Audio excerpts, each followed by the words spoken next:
Disney biographies have tended to fall into two clearly distinct categories: the purely adulatory, or the ones that paint him as a demon.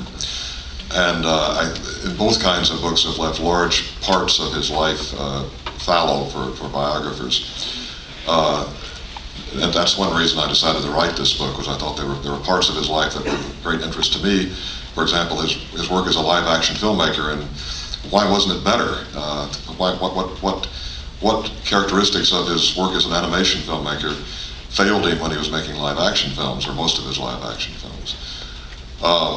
There are the stories about Disney that paint him as a depressed, haunted, hag-ridden figure, which to me were completely inconsistent with the Disney that I had been talking with people about in my interviews and that I found in my other research.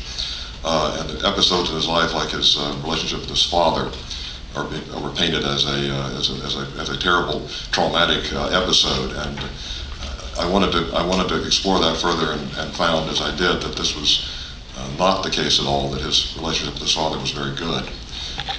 I didn't get into this in the book because it's a side issue, but you can find traces of that maybe in some of the other, and you can interpret some things that, say, Roy Disney said in that light. But certainly Walt himself, I didn't find any evidence that he was anti-Semitic. People who work on his staff who were Jewish, some of whom held very high positions under him, were emphatic in saying they never felt any trace of anti-Semitism. People like Maurice Rapp, who was both Jewish and a communist in the late 40s, said that they were not. They never felt any animus of that kind, even toward their politics, as long as they were doing the kind of work he wanted them to do. Floyd Norman, who was African American, one of the first African American members of the animation staff in the 50s, was equally emphatic in saying he never experienced any sort of racial prejudice when Walt Disney was alive. So I don't. This is one of those things proving a negative, and there's always going to be stories floating around, but there simply isn't any persuasive evidence that Disney was anti-Semitic. He and his brother were Gentiles in an industry whose executives were overwhelmingly Jewish.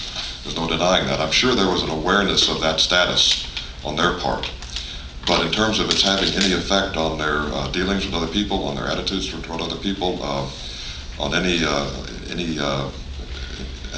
anti-Semitism working its way through their dealings with other people, I simply have not found any evidence of it.